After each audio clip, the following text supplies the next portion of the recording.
ಆಸ್ತಿ ವಿಷಯಕ್ಕಾಗಿ ಜಗಳ, ಕೊಲೆಯಲ್ಲಿ ಅಂತ್ಯ.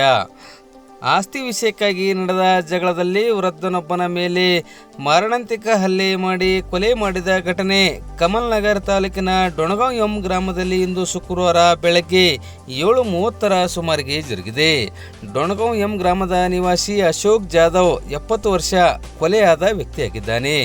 ಈತನ ಸಹೋದರ ರಮೇಶ್ ಜಾಧವ್ ಎನ್ನುವಾತನೊಂದಿಗೆ 4 ಎಕರೆ ಜಮೀನಿಗೆ ಸಂಬಂಧಿಸಿದಂತೆ ಕಳೆದ ಹಲವಾರು ವರ್ಷಗಳಿಂದ ಜಗಳವಿತ್ತು.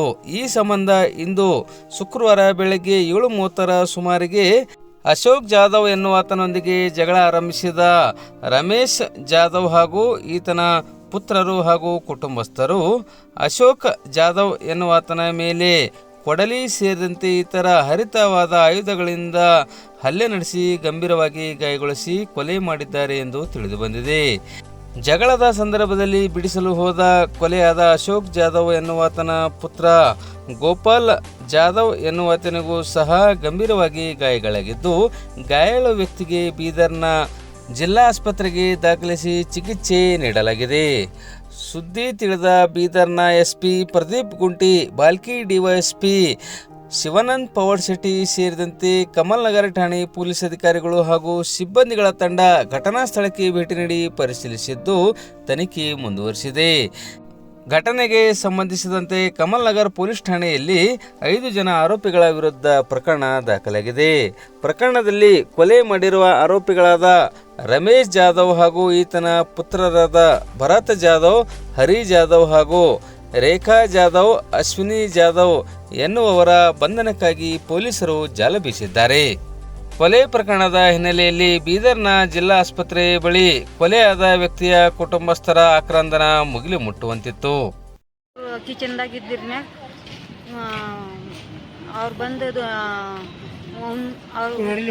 ಕುರಾಡಿ ಹೊಡೆದ ಅವ್ರ ಮಗ ಇಬ್ಬರು ಮಗ ಅವ ಹೊಲೆ ಸಲ ಯಾರು ನಮ್ದು ಒಡಿಲು ಕುರಾಡಿ ನತ್ತಿನಾಗ ಹೊಡೆದ ಮನ್ಯಾಗೆ ಡೆತ್ ಆದ. ಕಿಚನ್ ಎಲ್ಲ ಕೊಟ್ಟಿದ್ದೆವು. धोका अदा पहिल्या दिवशी बी कंप्लेंट दिलेली आहे. रात्र 7 बजे नम काका और यार मगा आगे पिताजी के खास मार्ग ನಂಗೆ ಕೈಗೆ ಹಾಕ್ತದೆ ಕೊಡಲಿ ಅವ್ರ ಸೈಲ್ ಹೊಡೆದವು. ಇನ್ನು ಇದು ಕಾರಣ ಏನಂದ್ರೆ ಹೊಲ ಅಪ್ಪಂದು ಹೊಲ ಯಾರು ಸತ್ತನಿಲ್ಲ ಅವ್ರದ್ದು ಅವನ ಹೆಸ್ರ ಮೇಲೆ ಮಾಡಿಕೊಟ್ಟನು. ಅವ್ರ ಸಲ ಹೊಡೆದವು ನಮ್ಮ ಕಾಕ ಪಾಟೀಲ್ ರಮೇಶ್ ನಾಗರಾವ್ ಪಾಟೀಲ್.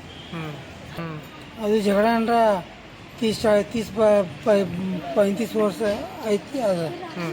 ಹಾಂ ಹೊಡೆದಾರ ಕೊಡಿ ಅವ್ರ ಸೈಲ್ ಹೊಡೆದಾರ. ರಮೇಶ್ ಪಾಟೀಲ್ ಅವನದು ಎರಡು ಮಗ ಆಗ ಹೊಡೆದ.